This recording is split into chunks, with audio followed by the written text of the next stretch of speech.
হুমকি দিচ্ছিল, বলতেছিল কট দিবে, সেই জন্য ওদেরকে দিতে হইছে। ওরা আমাকে বাথরুমে নিয়ে যে ধুয়ে নিয়ে আসে আবার করতেছে।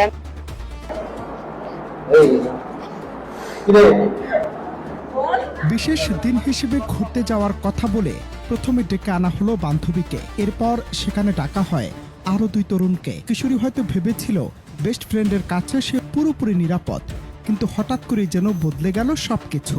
বন্ধু প্রথমে ওই তরুণীকে নিয়ে যায় একটি গোডাউনে, এরপর সেখানে ঢোকে বাকি দুই বন্ধু। কোনো কিছু বুঝে ওঠার আগেই শুরু হয় পাশবিক নির্যাতন।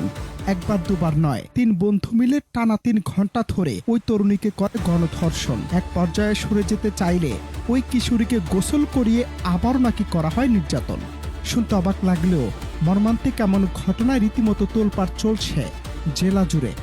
তামিম হচ্ছে আমার ফ্রেন্ড হয়, তামিমের সাথে গেছিলাম। ও আমাকে এমনি ঘোরার নাম করে নিয়ে গেছে, যে বলছিল যে ঘুরতে যাব চল, তো আমিও গেছি। তো পরে ওরা আমাকে ওইখানে নিয়ে গেছে, মানে আমাকে ধর্ষণ করা হয়েছে। ওরা 3 জন মিলে আমাকে মানে জোর জবরদস্তি করে ধর্ষণ করছে। আমি নিষেধ করছিলাম অনেকবার করে, তাও ওরা আমাকে মানে ভয় দেখাচ্ছিল, অনেক হুমকি দিচ্ছিল, বলতেছিল কট দিবে, বলতেছে তামিমকে পুলিশে ধরা দিবে, যে সে বলতেছিল। তো সেই জন্য ওদেরকে দিতে হইছে। আবার ফের মানে আমি যে অসুস্থ হয়ে পড়ছি ওরা ওটা দেখেই না, ওরা আমাকে জোর করে মানে করতেছে। আমি যে কতবার করে নিষেধ করলাম, ওরা আমাকে বাথরুমে নিয়ে যে ধুয়ে নিয়ে আসে আবার করতেছে। আমি মানে এটা হচ্ছে আমার উপরে মনে করেন যে 12টা থেকে 3টা পর্যন্ত চলছেই। তারপরে পুলিশ আসে উদ্ধার করছে, নাহলে তো আমি কালকেই ওখানেই মরতাম। এটা হচ্ছে রাত 11টার ঘটনা। না, আমি বিকালে বের হয়েছি, বিকালে বের হয়ে আমি মুন্সিহাট ওদিক গেছিলাম, তারপর ওর সাথে দেখা করছি। আমি ন্যায় বিচার চাই। আমার সাথে যে ন্যায় অন্যায়টা হয়েছে এটার আমি বিচার চাই, তাদের আমি ফাঁসি চাই। সূত্র জানায় বাড়ি থেকে বের হয়েছিল বান্ধবীর জন্মদিনের দাওয়াতে যাবে বলে। রাতে পরিবারকে ফোনে জানায় দেরি হওয়ায় বান্ধবীর বাসাতেই থেকে যাচ্ছে সে, অথচ নিহতির কি নিষ্ঠুর পরিহাস। সপ্তাহখানেক আগে পরিচয় হওয়া তামিম নামের এক তরুণ তাকে ঘুরতে নিয়ে যাওয়ার লোভ দেখিয়ে সোজা নিয়ে যায় ঠাকুরগাঁও সদর উপজেলার কালীতলা বাজারের একটি অন্ধকার গোডাউনে। সেখানে আগে থেকে ওত পেতেছিল তামিমের আরো 2 বন্ধু। এরপর কোনো কিছু বুঝে ওঠার আগে 3 নরপশু মিলে টানা 3 ঘন্টা ধরে ওই অবুঝ কিশোরীর উপর চালায় মধ্যযুগীয় বর্বরতা। আমার মেয়ে আমাকে ফোন দিল, ফোন দেওয়ার পর বললো আপা আমি জন্মদিনের অনুষ্ঠানে যাব। আমি 500 টাকা দিলাম। 500 টাকা দেওয়ার পর সে চলে গেল। এবার 9টার দিকে আমার সঙ্গে বাসায় যাওয়ার কথা, ফোন দিলাম 9টার দিকে সে বাসায় যাবে না, সে বান্ধবীর বাসায় থাকবে। এই পর্যন্ত কথাবার্তা শেষ। তারপর তো পুলিশ আমাকে ফোন দিয়ে বলে 4টার দিকে তোমার মেয়ে ধর্ষিত হয়েছে, আসামি সহ গ্রেপ্তার। আমি শাস্তি বিচার চাই। তবে পাপের খরা যে এবার পূর্ণ হয়েছিল।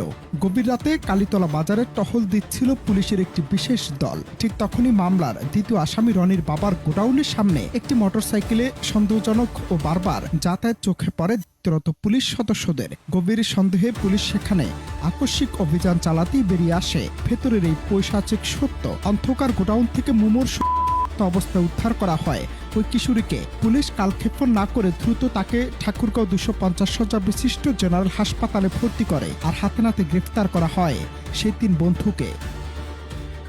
বান্ধবীর বাসায় গেছে না কোথায় গেছে সেটা আমরা তখন জানতে পারি নাই।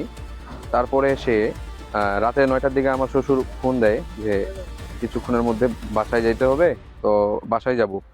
তার সাথে কন্ট্রাক্ট হয়েছিল মোবাইলে যোগাযোগ, টিকটকের মাধ্যমে যোগাযোগ, 7 দিনের পরিচয়। এই ফ্রেন্ড হিসাবে ঘুরতে গেছিল। তো এইভাবে নিয়ে যায় সে এবং তার 2 জন বন্ধু সহ তাকে গণধর্ষণ করছে। তো আমি এর কঠোর শাস্তি চাই। ঘটনায় পুলিশ জানায় আটককৃত ওই 3 যুবকের বিরুদ্ধে ইতিমধ্যেই কঠোর আইনি ব্যবস্থা নেওয়া হচ্ছে, কিন্তু এই ঘটনা সমাজের সামনে রেখে গেছে এক বিরাট প্রশ্নচিহ্ন। রাত্রিকালীন মোবাইল ডিউটিতে নিয়োজিত এসআই শাকিল তার সঙ্গে ফোর্স টহল ডিউটি করাকালীন সময় 3টার দিকে 14/6/2026 3টার দিকে দেখেন যে কালীতলা বাজারের সময় যে মিন্টু মিয়া, আমাদের দ্বিতীয় আসামি রনি মিয়ার বাবা মিন্টু মিয়া গোডাউন ঘরে একটা মোটরসাইকেল দ্রুত বের হয়ে এসে আবার দ্রুত প্রবেশ করে। তখন তার সন্দেহ হলে তাদেরকে আটক করে ভেতরে প্রবেশ করে। দেখেন যে আরো 2 জন সেখানে আছে এবং পাশে একটা ছোট্ট কক্ষ রয়েছে, সেখানে একটা মেয়ে রয়েছে। তখন কি তাদের সঙ্গে কথাবার্তা বলার পর মেয়ে জানা যে তাকে তামিম নাম যে ছেলেটা, তার সঙ্গে তার সম্পর্ক, তাকে এখানে ঘোরার কথা বলে নিয়ে আসার পরে প্রথমে সে তাকে যৌতুক প্রদর্শন করে, পরবর্তীতে বাকি যে 2 জন রয়েছে তারাও তাকে দর্শন করে। আমাকে জানালো। আমি তৎক্ষণাৎ আরও একটি মোবাইল টিম সেখানে পাঠাই সাব ইন্সপেক্টর নেতৃত্ব। তারপরে তাদের সঙ্গে কথাবার্তা হলো, মেয়েটাকে পরিবার খবর দেওয়া হয়, খবর দিয়ে তৎক্ষণাৎ মেয়েটাকে ঠাকুর সদর হাসপাতালে ভর্তি করা হয় এবং আসলে নিয়ে আসে। মামলা বিষয়ে মামলা প্রক্রিয়াধীন, মামলা চলমান রয়েছে। অনন্ত হাসান মাসুদ, বাংলা টিভি।